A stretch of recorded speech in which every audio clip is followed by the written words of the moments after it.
for specifically? Like if you wanted to put a dirt hole in, is there a specific structure, feature that you're going to look for to put that dirt hole in? Well, the criteria, as far as I'm concerned, on a dirt hole is two things.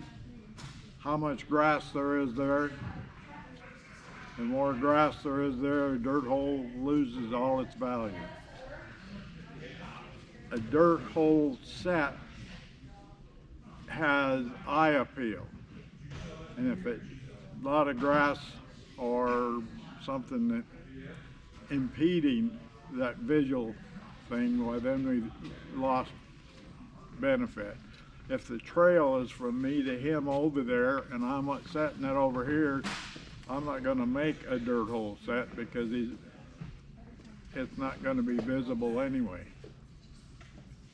So why go to all that trouble just to be making a fancy flat set? Because that's what you're getting done. Okay. Does that make sense? Yep. Okay.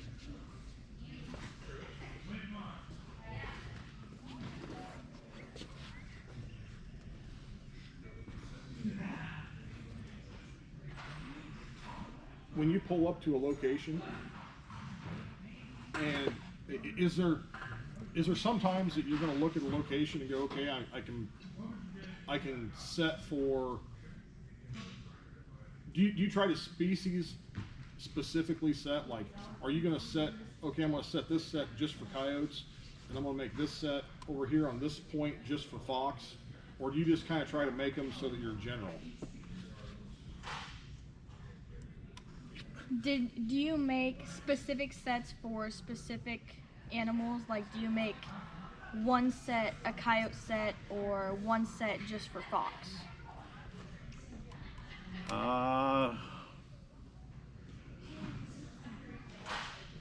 No, I go the other way around with that. I use the location for what is the best set to use on the location. And if it's a travel way of some sort, you've already narrowed it down where you're going to use it, so now you might as well use a flat set instead of a dirt hole set. Where if it's widest for me to you away and you're going to try to make a set in the bank over there, now it's got to be a bigger dirt hole set. Halfway in between the smaller dirt hole set. Okay. If you had to give advice to a beginning coyote trapper, what is the most important advice you could think to give him?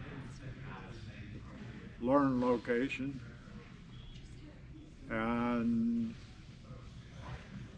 to learn location, keep it in your mind. You don't want that coyote hunting. When he's hunting, he's got his mind on one thing, and you're going to have a hard time changing his mind. So you want to try to use a location where he is traveling. Now his mind is free and wide open, and you can attract him with odor, you can attract him with visual attractor of some sort. You can make up his mind for him.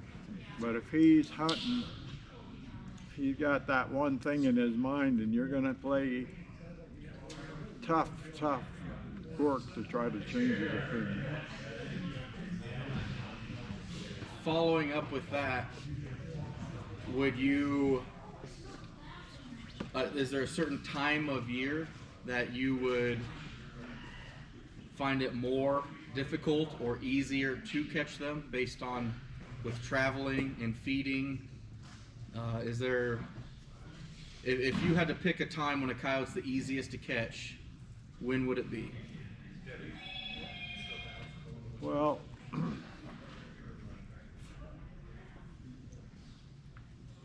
late September, early fall, October, the young animals are dissipating, and they don't know what they're doing. They're running around traveling, and anything that catches their attention, visual or forte, they're gonna go check it out without hesitating at all. Did that answer what you Yes. said? Yes. Okay. Hey Slim, when you have a remake, are you remaking that in the same hole, same spot, or are you going to the edge? Are you using a different trap at that location? What's your thoughts on remakes on coyotes? For coyotes? Yeah.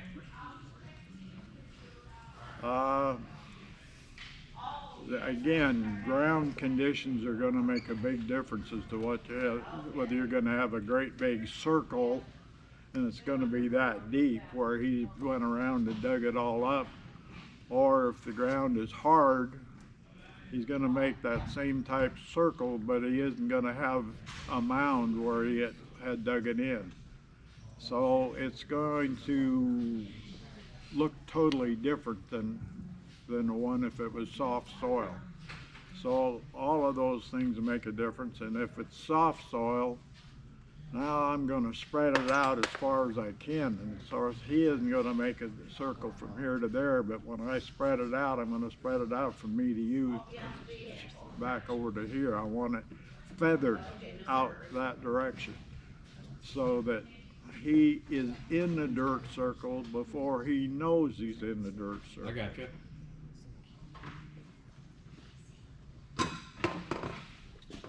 You're basically feathering out your hard line that I've always heard you talk.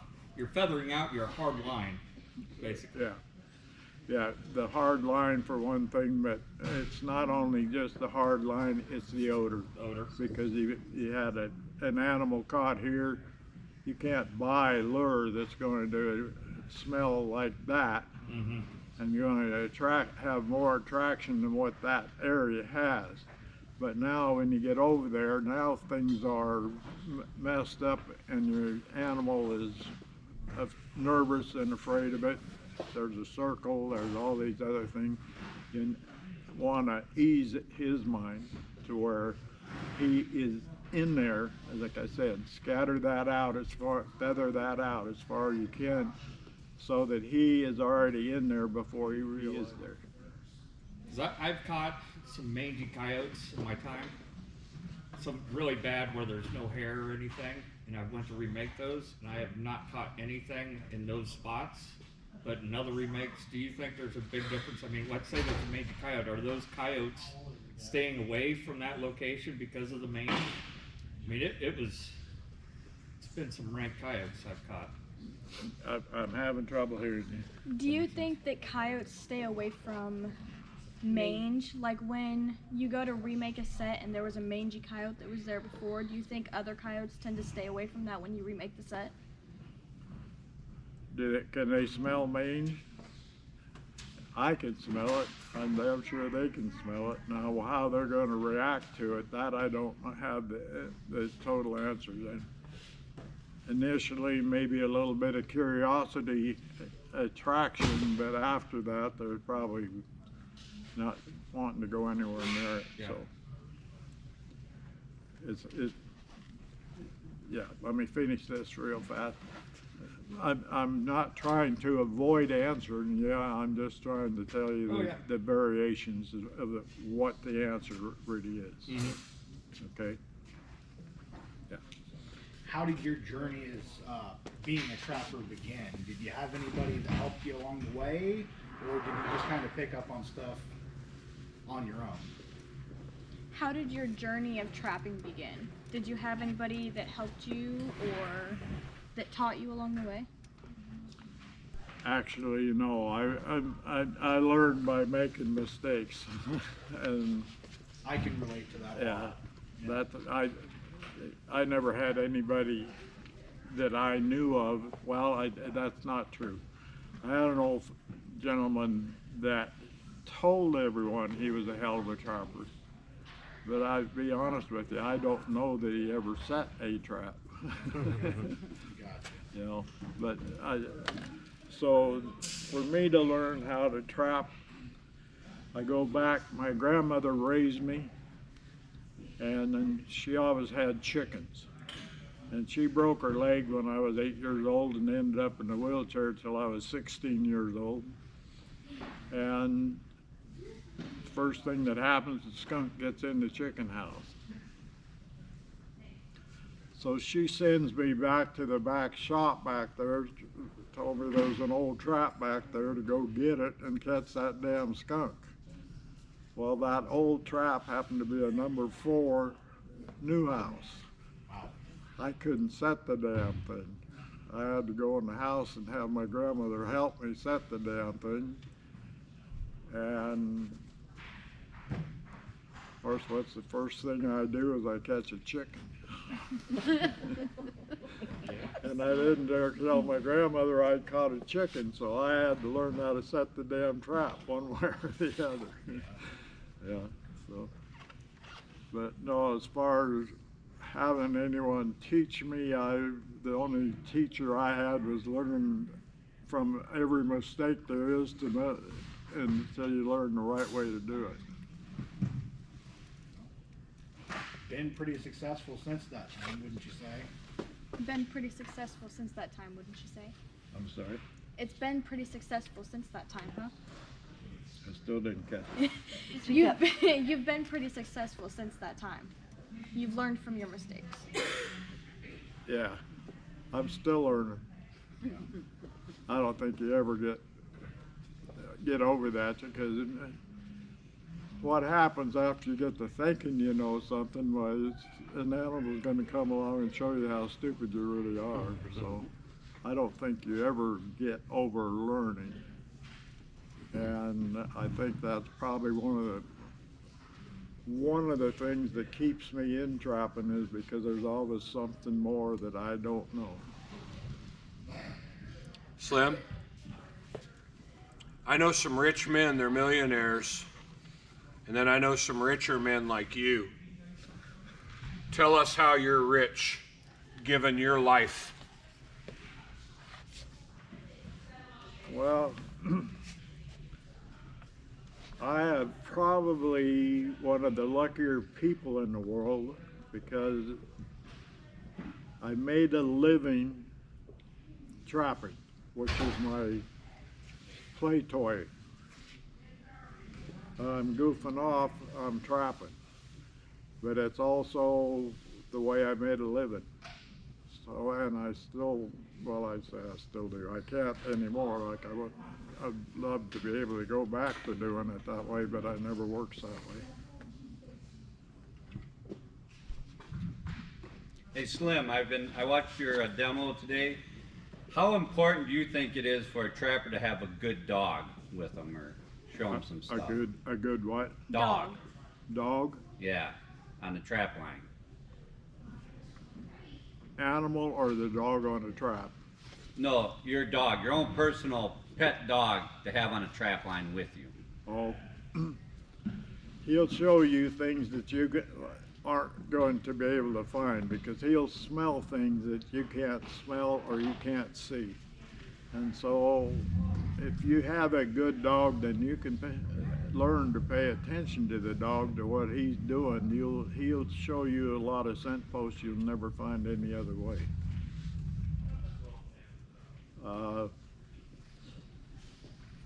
Then the fact that dog was there running around, leaving his scent around, is a hell of a curiosity for the wild canines, because they don't smell dogs out there every day, and they're trying to figure out what he is, what he's doing. So the use of a good dog is pretty invaluable. What are some of the fascinating people that you've seen in your trapping career?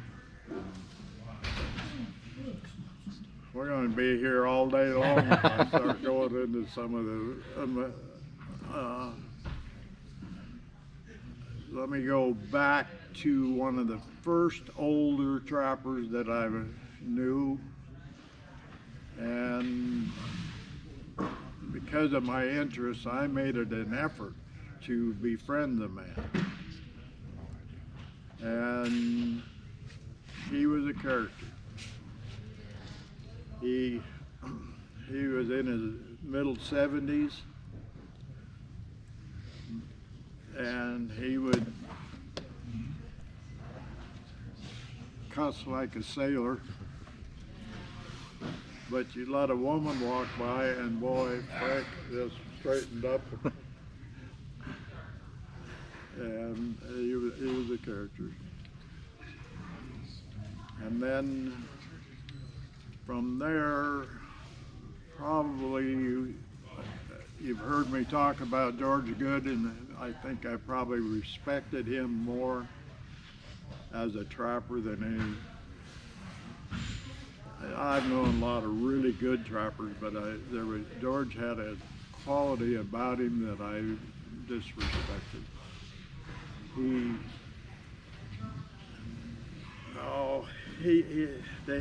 He had two daughters, and they used to joke about it because between the two daughters and his wife, they made a bet between themselves, and they were timing it. And with George, he would talk about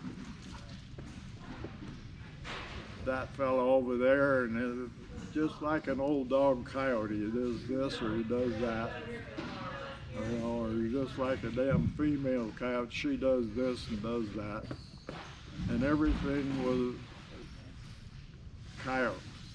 And his daughters and wife, they took a bet, and to see how long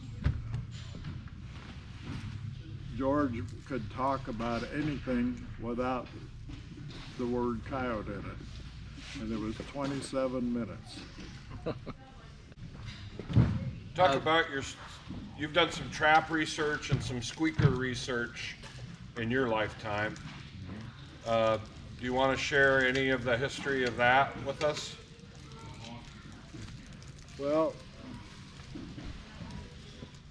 I think I could be wrong on this, but I think the very first bobcat book that I wrote, I talked about bobcats hunt first with their ears, then their eyes, and then their nose. My point was trying to be not to be putting all your faith in this stuff because they said it's the greatest bobcat lure in the whole wide world. Maybe it was and maybe it wasn't, but the best that you can get, an animal gets something in his mind and he's going from here over to there because he knows there's something over there he wants to go see. He may walk by, I don't care who makes the lure.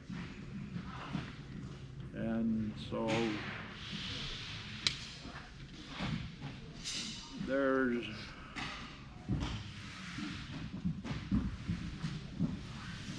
I think wild animals live by a different set of rules than domestic animals do, or than we think they live. And I think it's because if they're on their feet and they're moving around, they're looking for something to eat. And if they found something over here yesterday, that's probably what's in their mind today, and that's where they're going to go looking. Till they get there and they'll find anything. Now they're going to be wandering around. You don't know where they're going to go. But if they get something in their mind, you're going to have a hard time changing his mind without smacking him in the face with something right there on the trail he's going to be using. Hey, Slim, have you talked about hardline theory at all with these guys? No. Talk about hardline theory if you don't mind, with coyote trapping especially. Okay. If you don't mind. No, that's not a problem.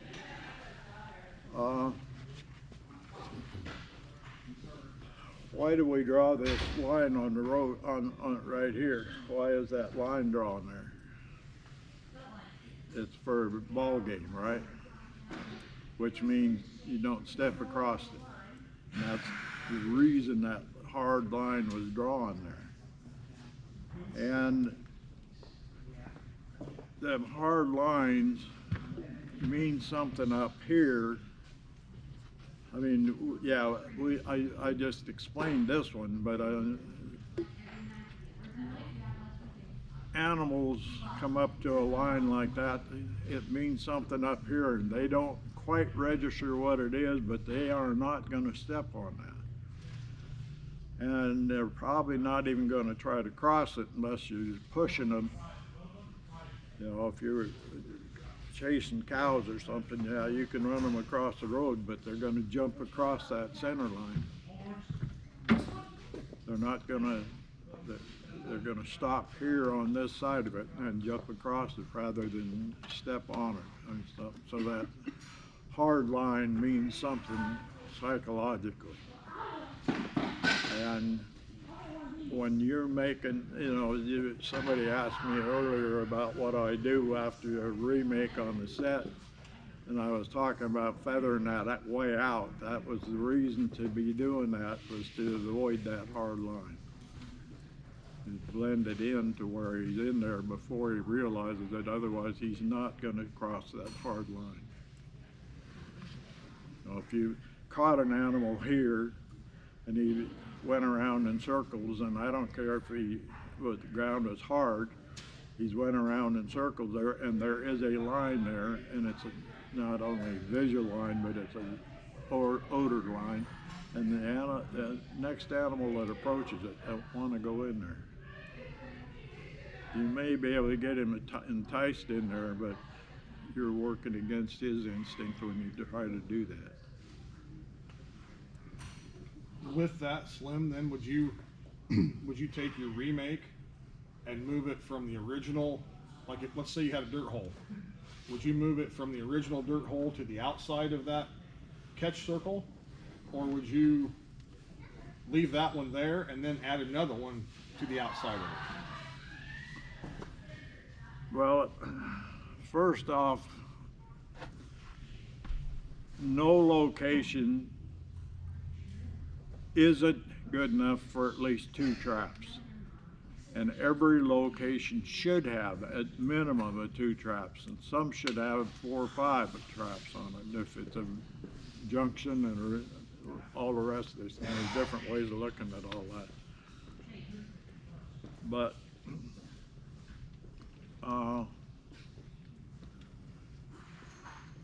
I'd say I lost my train of thought. You're talking about multiple traps at a location. No location should have less than 2 traps.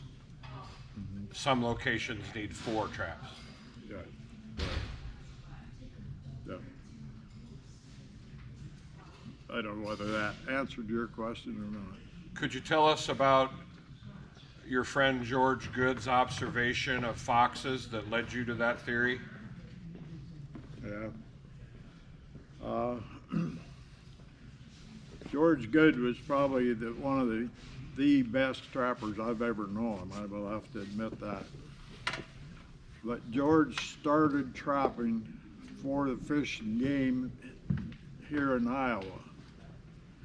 And they were doing a study on red fox.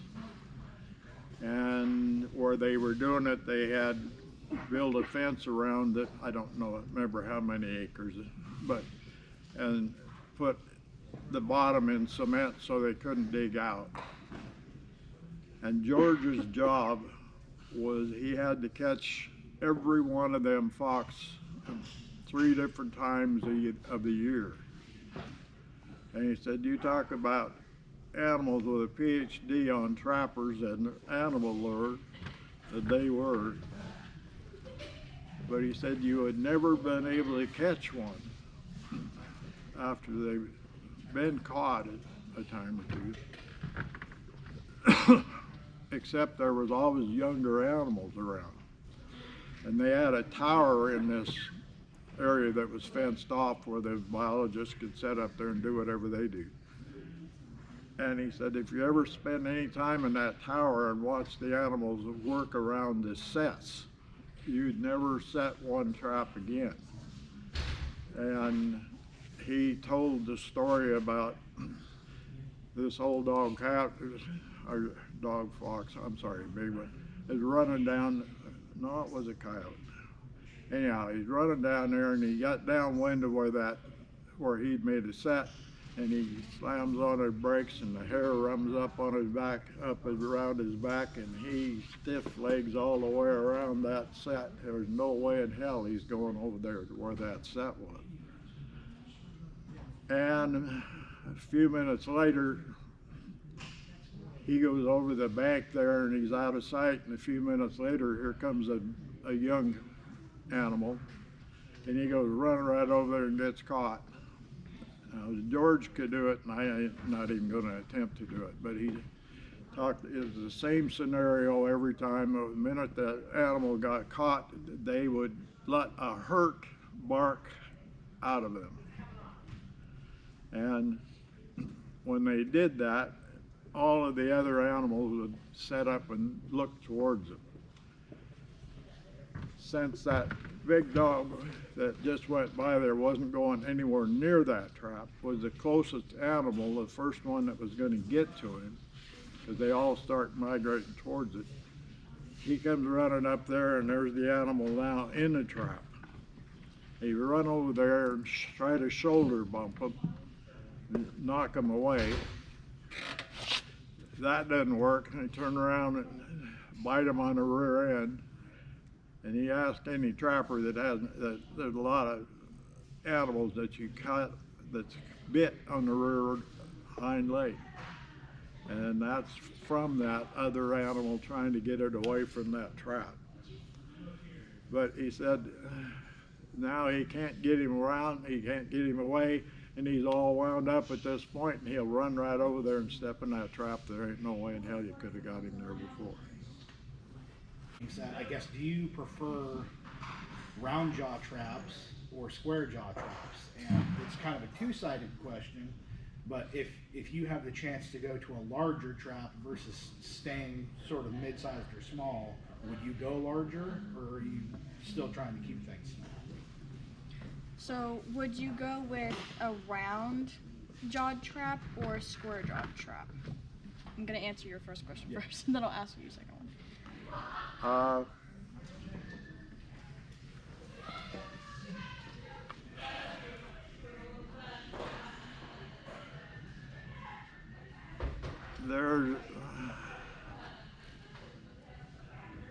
When they start talking round jaws or square jaws, as far as I'm concerned, we're starting talking different sizes. If it was, they had to be the same size, I'd go a round jaw trap. And the reason I would is no matter where they get caught, is going to be the same if you wrapped a rubber band around your finger. You can pull it right off. But if you leave it on there for a little bit and it takes a set, now you're going to have to dig in down there and get a hold of it and to get it to come off. And a trap is the same way. When the animal is caught in there initially, if he isn't caught well, he could maybe pull out. But after he's been in there a little while, there's no way he's going to pull out of it, but it is going to be some movement. So I'd rather it was moving to the deeper part of the jaw rather than the shallow part of the jaw. What was your second question? If he's going out to make a set, is he trying to stay on the smaller side of traps, or is he going as big as he can go? So when you're going to make a set, are you trying to stay smaller or are you trying to stay bigger with a trap?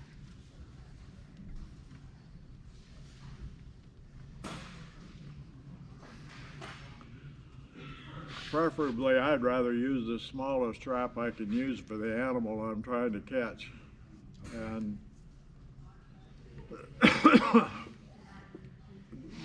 going back into my history though, when I first started trapping, I didn't know that there was all these different size traps, and I was using mostly number 4s and number 3s. And I wouldn't want to have to go back to doing that anymore. So do you like a number 2 size trap better? Do you like a number 2 size trap better? If possible, yeah, yeah. How many states have you trapped in, Slim? How many states have I trapped? I've tried to count that up a time or two. 19 is what I come up with. That's the most that I think I've trapped in, but I'm not even positive that's true. Because I start confusing things when I start trying to pull something out of here. It takes a hell of a lot to beat it in there. Is there a certain state that was your favorite? Not really. Not really. There was a time when I thought that, without a doubt, that Iowa was probably the best place to go trapping for red fox. And over the periods of years, that's not true anymore either. And, Mother Nature varies all that kind of stuff all the time. Disease and you name it, all the other things that go on. And so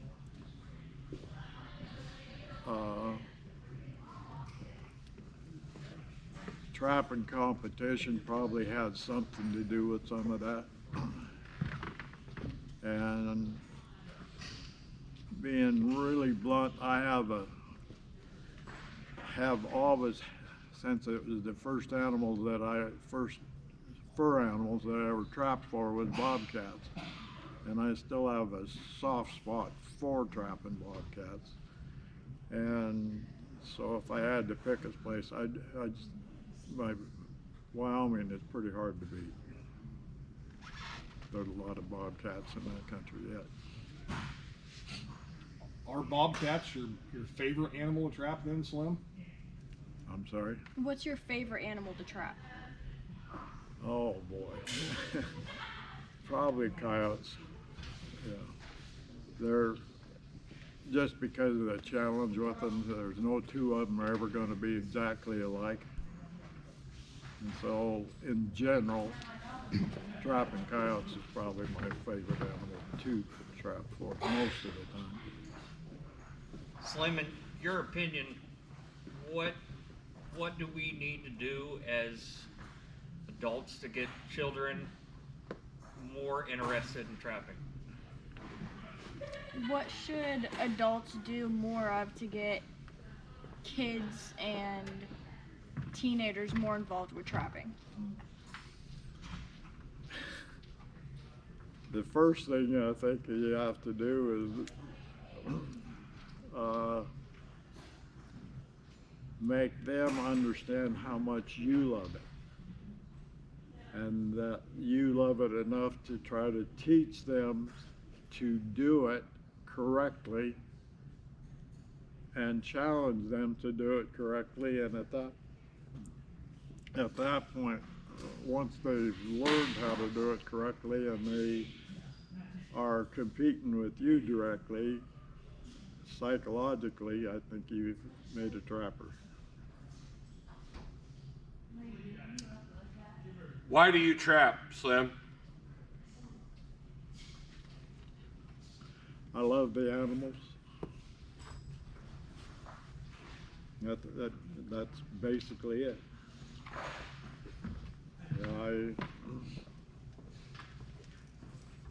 If you're going to be a good trapper, you have to study the animals that you're going to try to trap for, so that you know where they're going to be traveling and what they're going to be doing. And the more time you spend studying the animal, the closer you become to them. And that's, I love the animals. Is there, in your mind, is there one lure or bait that you think every young trapper should have to start with? Because when you go to a trapping convention, there's 35 different kinds of coyote gland lure and so on and so forth. Is there something that you would look for specifically in a lure to use it? For me to use it, or for me to let a young kid use it? Either Both. or.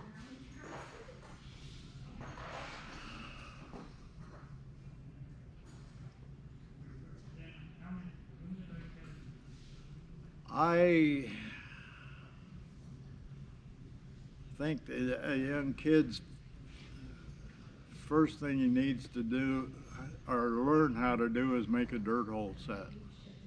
I think that's, you've got him involved in making the whole set totally right off the bat.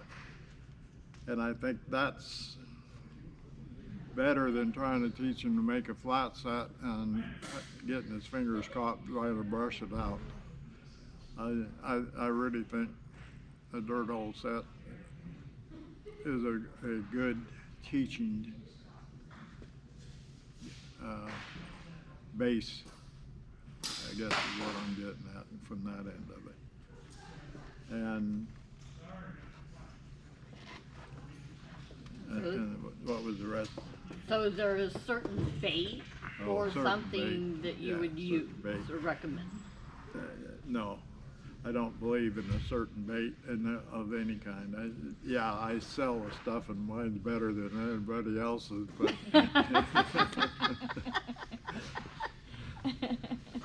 but no, I really don't believe in that, because let's face it,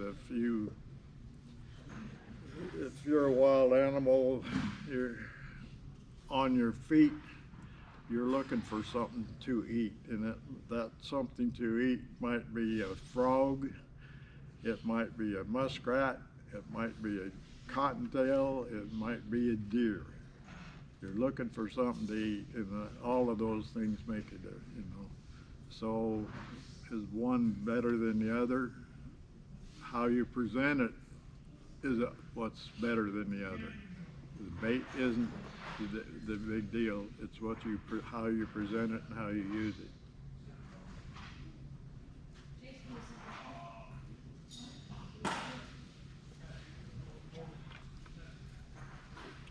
Slim, what is one of your big learning moments in trapping? Catching my finger.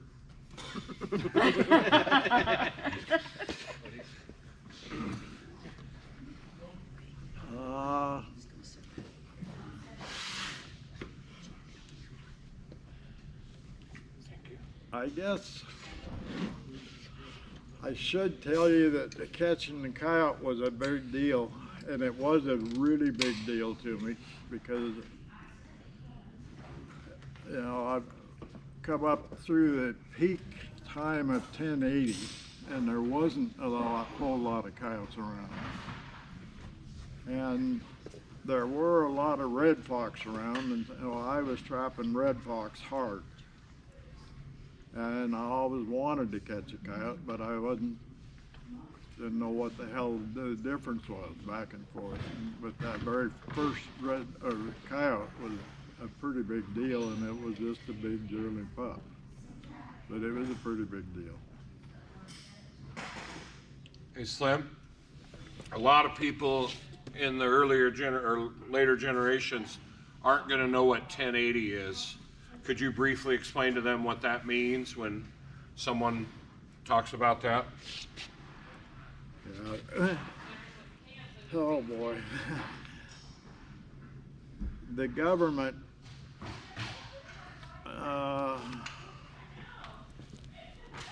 does things like everything the government does. They think they are the only ones that's qualified to do any of this stuff. If they're government trappers, by God, nobody else should be trapping where they are or doing what they're doing.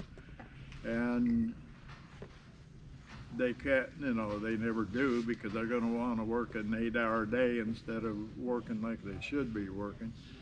And so the first thing that come about from then was then they developed a poison that they could put out, and that was 1080. Supposedly it wasn't going to kill any hawks, owls, eagles. But when you got close to where there was a 1080 station, the first thing you'd start running into was a dead hawk or a dead eagle or a dead, and it always came from the skunks that ate on the bait and the raccoons that ate on the bait. So 1080 was the bait that supposedly wasn't going to kill all them things, but it killed every damn thing that ate it. But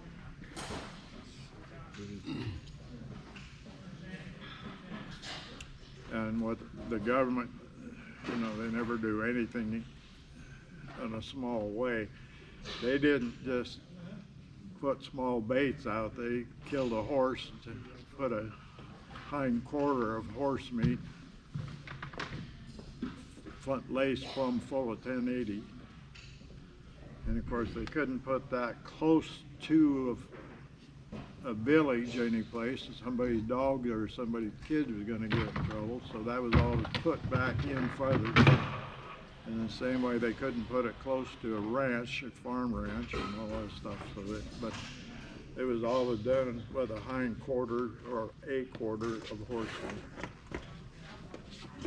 What year was the 1080 poisoning program, or what time frame in you know? I don't know when it started. I do know that they outlawed it in 1972. So it was the 60s and 70s. Nothing that. It may have went back. No, it went back before the 60s. And I remember in the 50s where there was baits around. Wow. Okay.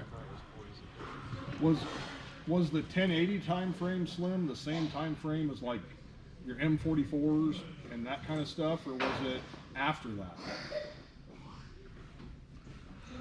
M44s was the last one that was used. If you go back before that, it was a cyanide gun, which was a 38 shell that just shot cyanide into their mouth when they pulled up on it. And then they outlawed that, and then they come up with a spring-loaded deal, and it would hit a capsule from the bottom and spray cyanide up in their mouth. And now I got. Good. I think we're good. I appreciate it, Slim. Oh, thank you, and I appreciate you guys putting up with me. It's our pleasure.